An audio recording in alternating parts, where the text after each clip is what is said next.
with what happened.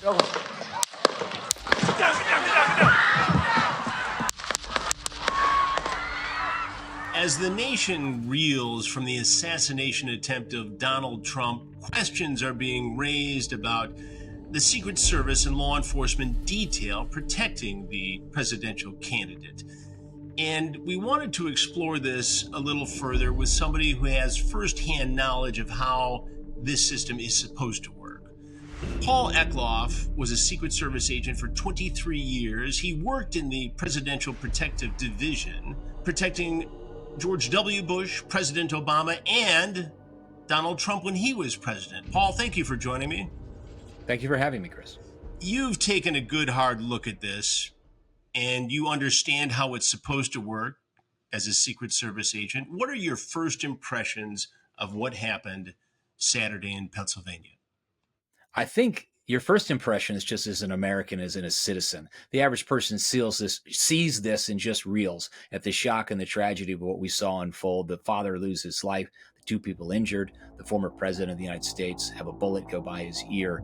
But then immediately, just like the muscle memory that you employ during an attack scenario that you're trained for, you start looking at it investigatively, protectively. You start applying that lens of when you were there. I've been at hundreds of campaign events. I don't know how many presidential sites, could be in the thousands, over all 50 states and over 50 countries. So you start looking at it and you start thinking to yourself, what in the security plan was not implemented? I have full faith and confidence that the Secret Service had a security plan. There clearly was something that was not implemented correctly, and we need to give law enforcement, local, federal, and state, and the FBI the time and the distance to do that investigation and not rush to judgment. When I watched it unfold in real time, when you said the shift acted as trained.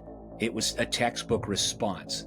They covered, evacuated the president of the United States, the former president, potential future president, and the special teams acted as they're trained, almost without thought. This particular shooter was 20 years old, no contact with law enforcement, no known motive as we speak. But how does a 22-year-old who apparently couldn't even join the shooting club at his high school because he was such a poor shot get up on top of a building, evading security, and get off a number of rounds, one almost killing the president, one killing a member of the crowd? How does this happen? Well, these are questions that absolutely demand answers.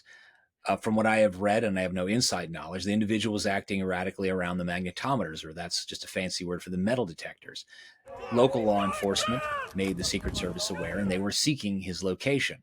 How he got access to the roof of a Navy building. You do see discussions from so-called experts about secure and non-secure. I would say there was an area inside the magnetometers and outside, but anything with a line of sight, these neighboring buildings were clearly identified. The high ground was addressed. Counter snipers were watching it. How he got on the roof, what interactions with law enforcement, and how the communication didn't make it to the shift are questions that absolutely must be asked. As far as how somebody with little training, unfortunately, the nature of these types of weapons is they're relatively simple, they're high powered, and even with iron sights, I have no knowledge of whether he had any kind of special optics, but they're effective out to what I would understand about 400 yards in trained hands. And untrained hands, 150 yards is not a great distance. But this individual, I believe, was startled by law enforcement and forced into quick action, and that action was neutralized within just a few seconds by a brilliant counter-surveillance technician. So he was taken out, as we know now, by a Secret Service sniper. But at some point, he has got to climb up on top of this building, which is within range of shooting the former president, Donald Trump, the presidential candidate.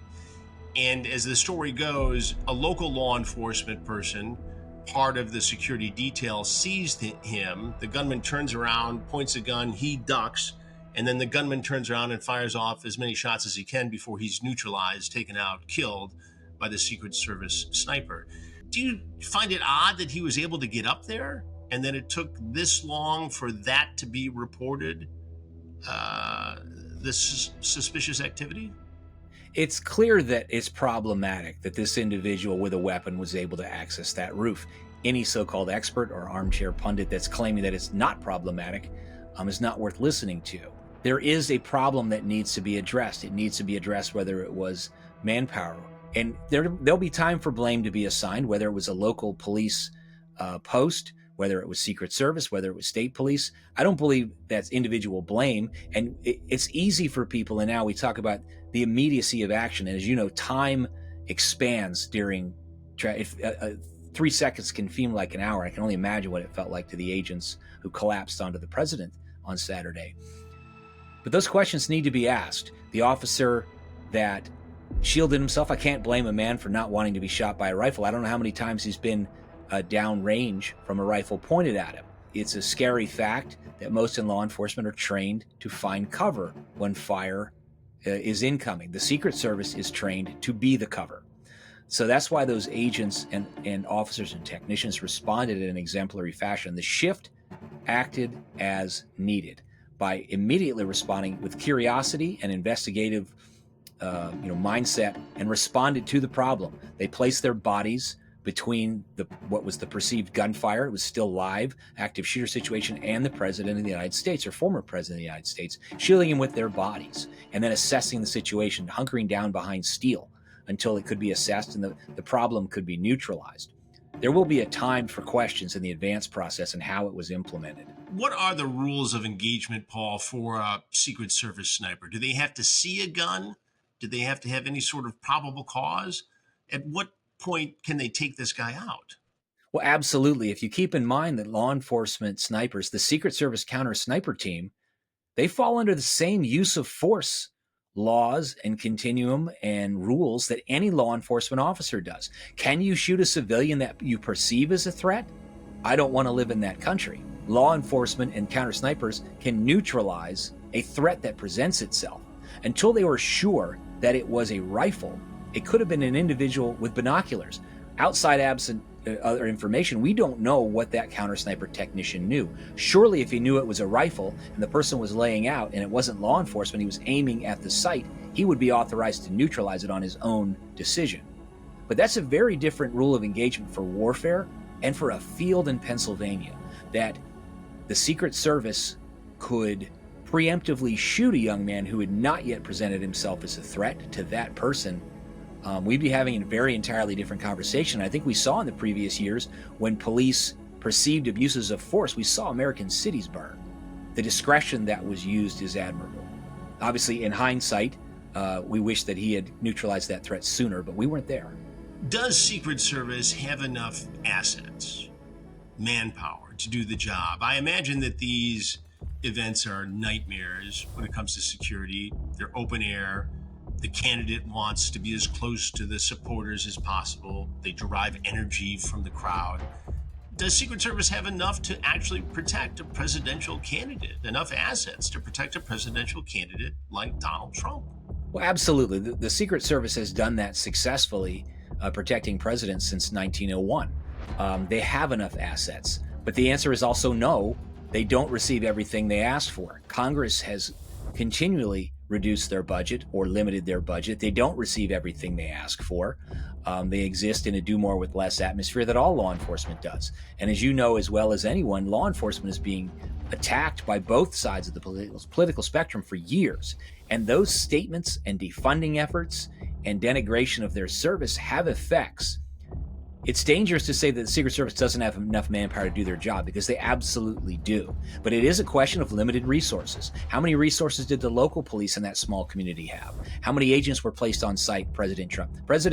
Former President Trump had far more assets than the average candidate because of the threat level. We know now, unfortunately, and many times you only learn, as you said, there's not much social media. We don't know much about this young man. But he was able to get to a position, willingly trade his own life for that to the person he wanted to kill. And that's terrifying. But that's exactly why the Secret Service exists, due to the history of political violence in America.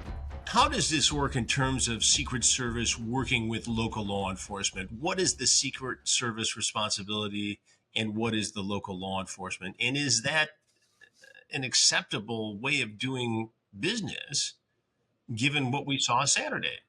It's the only way to do business. The Secret Service has just over 3,000 agents worldwide and a few more and even less officers. They can't be everywhere at once, and their success for over a century has been because of those powerful partnerships with state, local, tribal law enforcement. They are a force multiplier. They know their communities. They live in their communities. The Secret Service can come and implement the basic template, but it has to be adjusted. It's an adaptable mission model that requires the use of the police.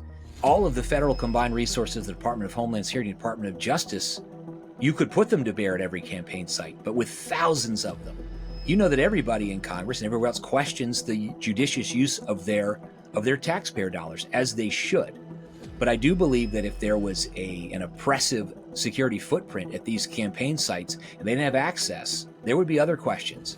And unfortunately, it's an environment that the Secret Service willingly wades in and puts himself in the threat. But they certainly have enough. There will be questions, and there should be questions of, do they need more? I would tell you they can always use more, and they are always told to do more with less. In this case, I don't know that it had any application at that site. Questions need to be asked and things need to be fixed, and I can assure you no one is asking those questions more than the Secret Service right now. There has been a lot of outrage on social media, people blaming the Secret Service, people casting, in some cases, wild and unfounded accusations. As a 23-year veteran of the Secret Service, when you first learned of this incident Saturday, what went through your mind? That's hard to put into words. Sadness, obviously, for what we saw. Secret Service agents, men and women alike, officers, technicians, they know the real threats that we face every day. They just don't usually manifest themselves like this. They're put down before they can happen. So it was sadness for an agency I love, fear for my friends on site, pride for their immediacy of action. No one can question. You can nitpick about the speed with which they got off the stage, but they had to wait till it was secure, or did the counter sniper shoot soon enough? No one should question the reaction of the agents on the ground in Pennsylvania that day. There can be legitimate questions about the advance and what was implemented incorrectly, what redundancy failed, how that person got on the roof. But it was a mix of emotions from terror, fear, pride, sickness, sadness. It's hard to put into words. And at one point, you see a female Secret Service agent actually put her head over former President Donald Trump's heart. I saw that. What did you see there? It bothers me, not that, but what bothers me is the reaction. You've seen vitriol from online trolls and legitimate people alike who want to make misogynistic claims about women in law enforcement, and I don't even want to touch on that topic. But what I saw was an individual draping a protectee with their own body and using what they had. They placed their head, or, well, you say it's the heart, to any shooter that's center mass. So that person willingly laid their head and their life in the path of a potential oncoming bullet. I don't know how anyone could deride that decision. They might question why someone would do that, but thank goodness and God bless America that men and women are willing to put their lives on the line for President Trump, for President Biden, and any protectee under the Secret Service's charge. And Paul, what do you expect the fallout to be? I expect there to be blame laid. I expect there to be congressional inquiries. I expect there to be a criminal investigation by the FBI after actions. Perhaps you look at Warren Commission type reports, and those are necessary and important. Transparency is important. Growth is important. Some of the greatest changes in the Secret Service, it's unfortunate, but learning from incidents like this is how they get better. They're adaptable. They innovate. I have been quoted as saying we saw a textbook response. Well, there are chapters that will need to be rewritten. They will need to be edited to adjust to this age that we live in. I've only seen a linear, if not an exponential increase in the threat environment since I began in the Secret Service in 1998. And it all depends. Every protectee and every site is different. But I do think there will be change. There will be an increase in presence in the security footprint. They will expand. And rightly so. You will see an increase of protection on what were once considered to be lower level protectees. Paul Eckloff, 23 years as Secret Service agent, put his own life on the line many times. Thank you for being with us. I appreciate the insight. Be well. Thank you, Chris. You as well. We will continue to follow this story that'll be going on for some time. A lot of review, a lot of internal angst over how it was handled, how it should be handled in the future, right here on True Blue. I'm Chris Hansen.